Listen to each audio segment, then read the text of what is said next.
اعوذ باللہ من الشیطان الرجیم بسم اللہ الرحمن الرحیم الحمدللہ وکفا والصلاة والسلام علی سید الرسل وخاتم الانبیاء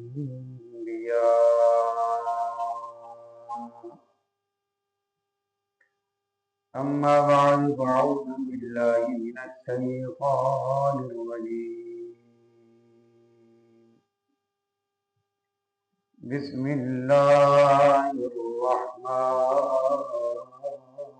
الرحیم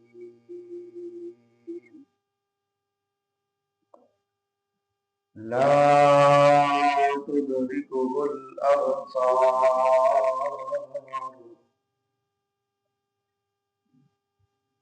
اس کو تو کسی کی نگاہ محیط نہیں ہو سکتی، وَهُوَ يُدْرِكُ الْأَبْصَارَ، اور وہ سب نگاہوں کو محیط ہو جاتا ہے، وَهُوَ اللَّطِيفُ الْخَبِيرُ، اور وہی بڑا باریک بین باخبر ہے۔ صدق اللہ العظیم۔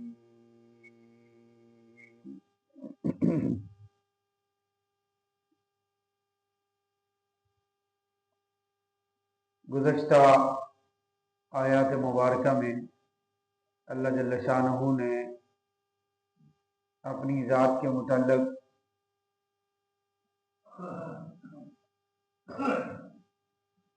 کچھ مسائل، کچھ مثالیں، کچھ دلیلیں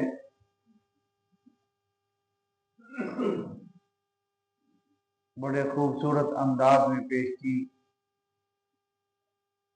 اپنے رب ہونے کی، اور آج کی زیر درس آیت مبارکہ میں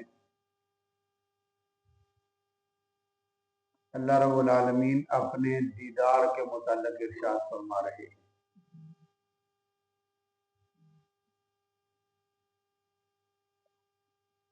کہ اس دنیا کے اندر اللہ کی ذات کو دیکھنے کا متحمل کوئی شخص نہیں ہے۔ یہ دنیا کی آنکھ اللہ کو نہیں دیکھ سکتی، صرف محسوس کر سکتی ہے۔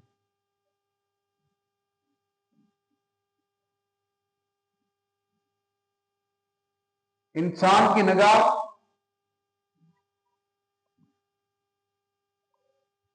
دنیا پہ تو نہیں دیکھ سکی، نہ دیکھ سکتی ہے۔ جنت کے اندر جب جنتی جائیں گے تو اللہ کا دیدار نصیب ہوگا۔ کچھ لوگ اس بات کا انکار کرتے ہیں کہ جی اللہ کو کوئی نہیں دیکھ سکتا، نہ اس جہان میں نہ اس جہان میں۔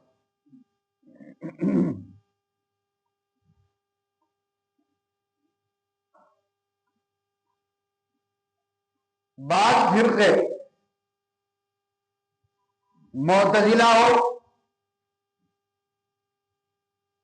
یا شیعہ حضرات ہوں یا خوارج ہوں، یہ تو بالکل اللہ کو دیکھنے کے منکر ہیں کہ انسان اللہ کو نہیں دیکھ سکتا۔ یہ بات ماننے کے لیے تیار ہی نہیں ہے کہ جنت میں اللہ کا دیدار ہوگا۔ حالانکہ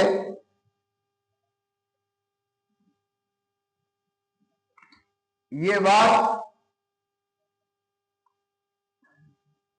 بہت سارے صحابہ کرام رضوان اللہ علیہم اجمعین سے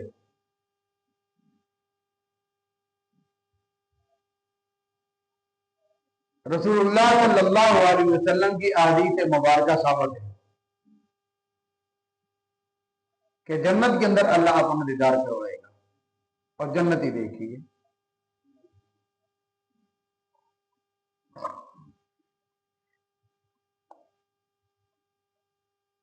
جب جنتی جنت میں چلے جائیں گے تو اللہ رب العالمین کی طرف سے آواز آئے گی،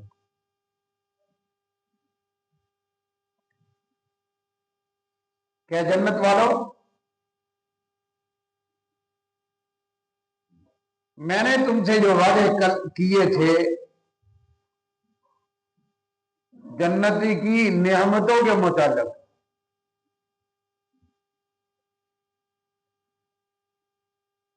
کوئی ایسی نعمت ہے جو تمہیں نہ ملی ہو؟ جنتی سارے کہیں گے اللہ ہر نعمت انہیں عطا کر دی، آپ نے اپنا وعدہ پورا فرمایا، لیکن اللہ پھر ارشاد فرمائیں گے ایک نعمت باقی ہے، ساری نعمتیں عطا کرنے کے بعد اللہ کہے گا کہ ایک نعمت باقی ہے، بتاؤ کون سی ہے؟ سارے جنتی کہیں گے اللہ ہمیں تو نہیں پتا کون سی نعمت ہے، ہمیں تو ہر چیز مل گئی ہے، ہمیں تو ہر چیز مل گئی ہے، اب تو کوئی چیز باقی رہ ہی نہیں گئی۔ اللہ فرمائے کہ جاؤ ذرا اپنے علماء سے پوچھ کے آؤ، جن کے پیچھے نمازیں پڑھتے تھے نا، جو تمہیں قرآن حدیث سمجھاتے تھے پڑھاتے تھے، ان سے ذرا پوچھ کے آؤ، وہ تمہیں بتلائیں گے کون سی چیز رہ گئی۔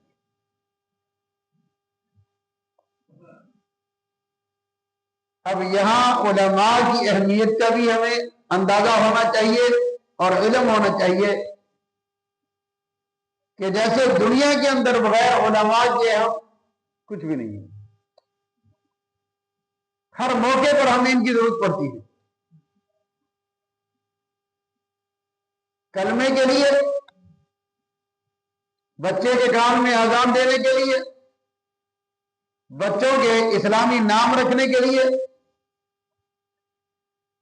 نکاح کے لیے اور جنازے کے لیے، اور پھر دین کے متعلق رہنمائی کے لیے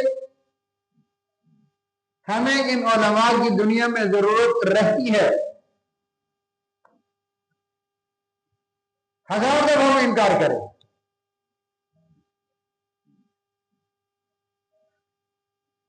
ہم علماء سے آگے نکل ہی نہیں سکتے۔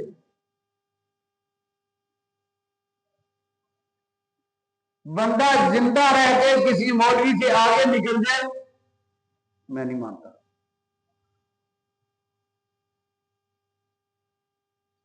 مولوی سے آگے تب نکلے گا جب وہ مر جائے،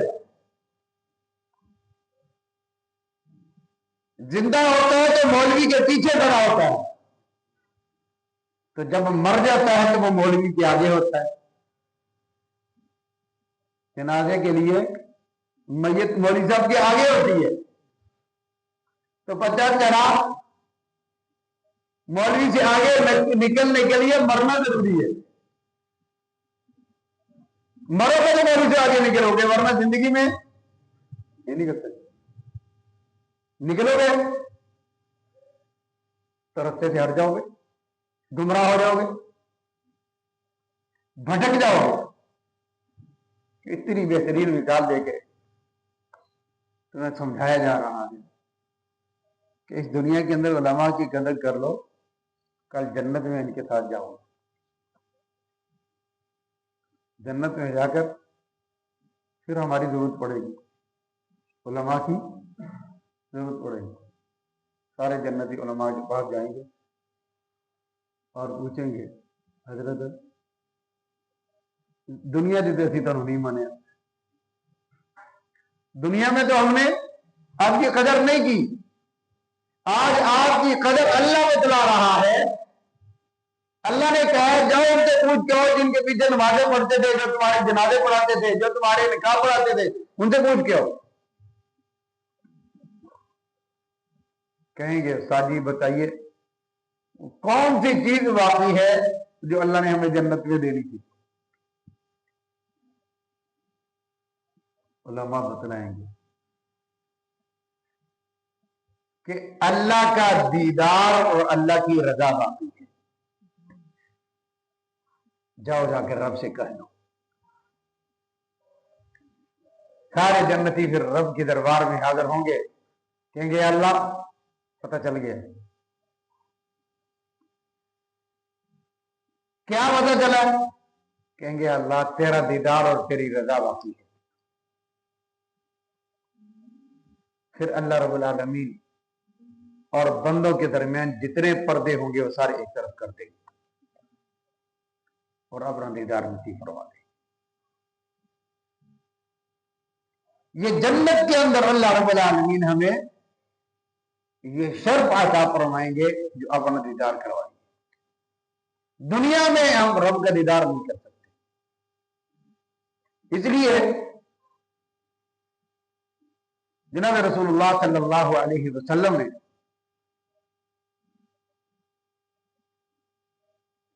معراج کی رات اپنے رب سے ملاقات کی اور اپنے رب کا دیدار کیا, اللہ کے قریب ہوئے. قرآن نے اس کی دلیل دی, فَكَانَ قَابَ قَوْسَيْنِ أَوْ أَدْنَىٰ. اللہ کے اتنا قریب ہوئے جتنا کہ ایک کمان سے دوسرے کمان کا فاصلہ ہوتا ہے. فرمایا او ادنا, یا اس سے بھی زیادہ قریب تھے.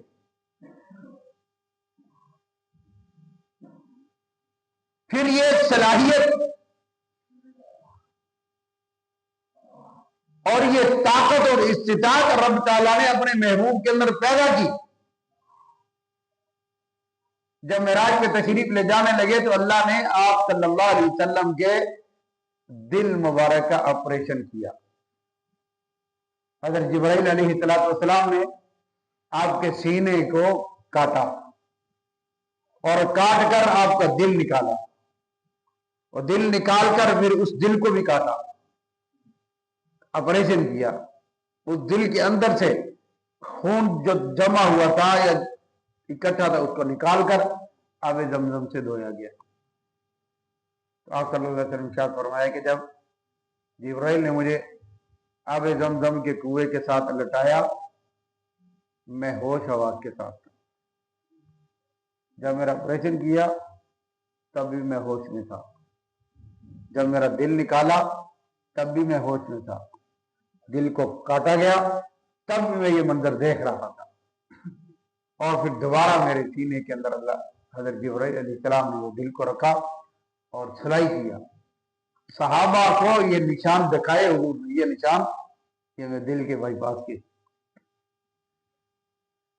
پتہ چلا کہ دل کے نکالنے کے بعد بھی زندگی باقی ہوتی ہے, بندہ مرتا نہیں. مرنے کا نام جب روح جسم سے نکل جاتی ہے تب انسان کو موت آتی ہے. اور روح کیا ہے؟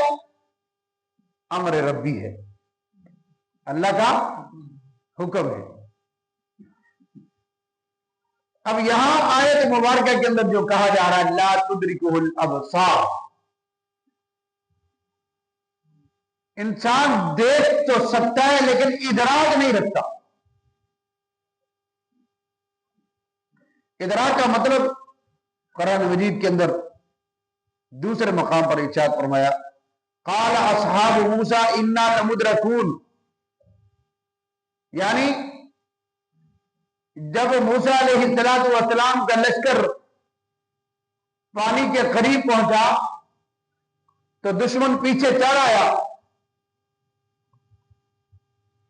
تو لوگوں نے کہا اے موسیٰ دشمن کو ہم نظر آ رہے ہیں, اب آگے پانی نے مارنا ہے پیچھے دشمن نے مارنا ہے. پیچھے جائیں تو فرعون مارے گا, آگے جائیں تو پانی میں غرق ہو جائیں گے. موسیٰ علیہ السلام نے ارشاد فرمایا کہ دیکھو انما یا ربی سیہدین, میرے ساتھ اللہ ہے، وہ ضرور ہماری رہنمائی کرے گا، ہمیں راستہ ضرور دے گا۔ اب فرعون نے اور اس کے قوم نے موسیٰ علیہ السلام اور اس کے لشکر کو دیکھ لیا لیکن پکڑ نہیں سکے، دیکھ لیا لیکن پکڑ نہیں سکے، احاطے میں نہیں لے سکے، گھیر نہیں سکے، پکڑ نہیں سکے۔ تو ادراک کا مطلب یہی ہے، اللہ کو دیکھا تو جائے گا لیکن اپنے قریب نہیں پکڑا جائے گا۔ دیکھنے کی طاقت یہ دنیا کی آنکھ سے نہیں ہوگی، آخرت کی آنکھ سے ہوگی۔ تو فرمایا کہ کل نفس ذائقۃ الموت، اللہ کو دیکھنے کے لیے موت کا ذائقہ چکھایا جائے گا، موت نہیں آئے گی، ذائقہ ہے۔ ذائقہ آپ لوگ سمجھتے ہیں کہ ہنڈیا جب پکائی جاتی ہے اس کی نمک مرچ چکھنے کے لیے تھوڑا سا شوروا ہاتھ میں رکھتے اور اس کو چاٹتے ہیں تاکہ پتہ چلے نمک زیادہ تو نہیں، مرچ زیادہ تو نہیں، یہ چکھنا ہوتا ہے۔ سارا سالن کھانے کا مطلب ہوتا ہے کھا گیا تو چکھنا، پھر ایک دیکھ کے ایک دو چاول ہی دیکھے جاتے ہیں، پکے ہیں کہ کچے ہیں، ساری دیکھ تو نہیں چکھی جاتی۔ اسی طرح کہا جاتا ہے کہ اللہ کو دیکھنے کے لیے موت کا ذائقہ چکھنا پڑے گا، دنیا سے دوسرے جہان میں منتقل ہونا پڑے گا، تو پھر وہاں پر اللہ رب العالمین جنت میں اپنا دیدار کروا دیں گے۔ وَهُوَ يُدْرِكُ الْأَبْصَارَ، وہ تو ہمیں دیکھ بھی رہا ہے، ہمارا ادراک بھی کر رہا ہے۔ ہم وہاں دیکھیں گے، ادراک نہیں کر سکیں گے، پکڑ نہیں سکیں گے۔ وہ اللہ ہمیں دیکھ بھی رہا ہے، پکڑ نہیں سکتا ہے، ہم اس کے گھیرے میں ہیں، اس کی تحویل میں ہیں۔ جب چاہے، جس کو چاہے، جہاں سے چاہے اٹھا سکتا ہے اور اٹھا رہا ہے۔ اینما تکونوا یدرککم الموت ولو کنتم فی بروج مشیدہ، فرمائے کہ تم اس طرح ہو جیسے تمہارے سامنے ایک پلیٹ ہے اور پلیٹ کے اندر مختلف قسم کے پھل ہیں اور جس کو چاہے آپ اٹھا سکتے ہیں۔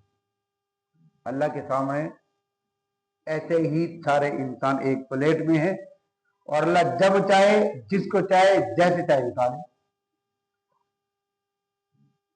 دیکھا نہیں آپ نے، تم جتنے مرضی مضبوط قلعوں میں جا کر چھپ جاؤ، موت تمہارے پیچھے ہے، موت تمہارا پیچھا چھوڑ تم بچ نہیں سکتے ہو، کسی صورت بھی نہیں بچ سکتے، جہاں بھی ہو۔ تو یہاں اللہ یہ کہہ رہے ہیں وَهُوَ يُدْرِكُ الْأَبْصَارَ، وہ تو دیکھ بھی رہا ہے اور ادراک بھی رکھتا ہے۔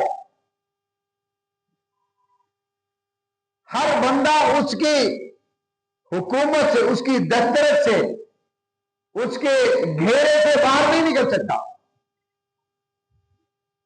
وَهُوَ اللطیف الخبیر، وہ باریک سے باریک چیز سے بھی وہ باخبر ہے۔ کتنی باریک؟ فرمایا کالی رات اور کالے سیاہ پتھر، غار اور اس کے اندر کالا پتھر اور اس کالے پتھر کے اوپر چیونٹی، وہ بھی کالے رنگ کی، رات کی اندھیری میں جب چلتی ہے اللہ اس کو دیکھ رہا ہوتا ہے، اس کے پاؤں کی آہٹ بھی سن رہا ہوتا ہے۔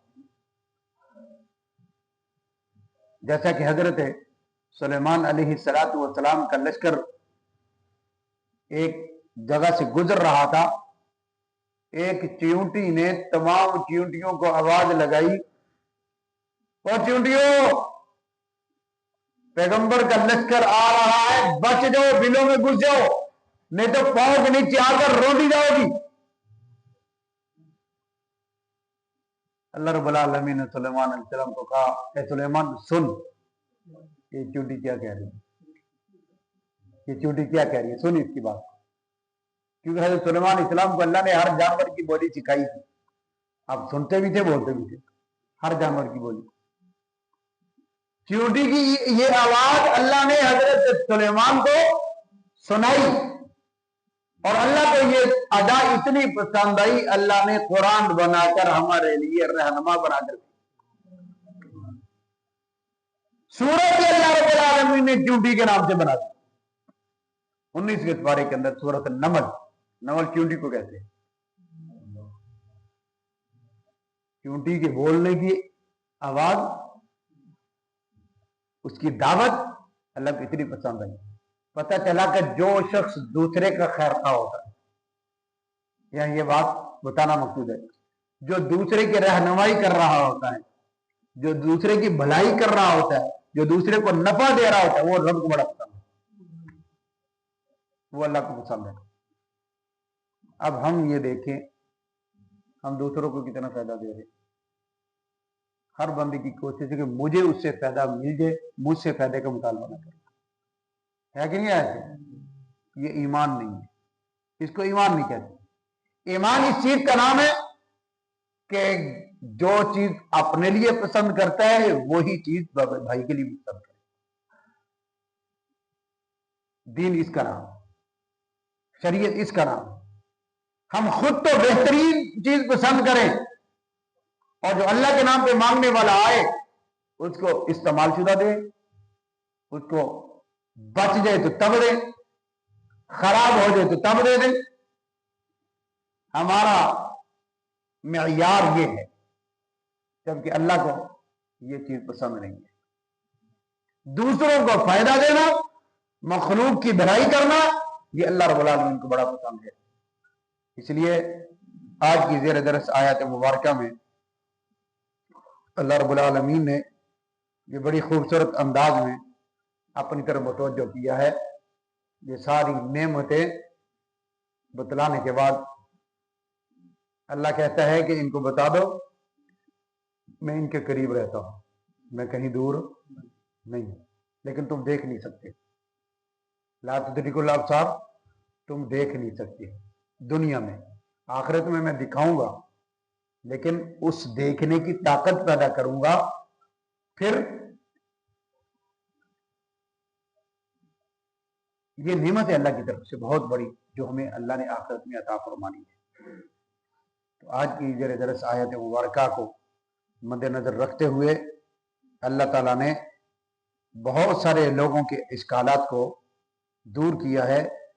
اہل سنت والجماعت کا جو مسلک واضح طور پر یہاں بیان کیا گیا کہ جنت کے اندر ہم اللہ کا دیدار کر سکیں گے، اس سے پہلے ممکن نہیں، ممکن نہیں۔ اللہ دکھانا چاہے تو اللہ کی قدرت ہے، اللہ کسی کو دکھانا چاہے تو اللہ قادر ہے اس بات پر۔ کسی نبی کو اللہ نے اپنا دیدار نہیں کروایا سوائے حضرت محمد کریم صلی اللہ علیہ وسلم،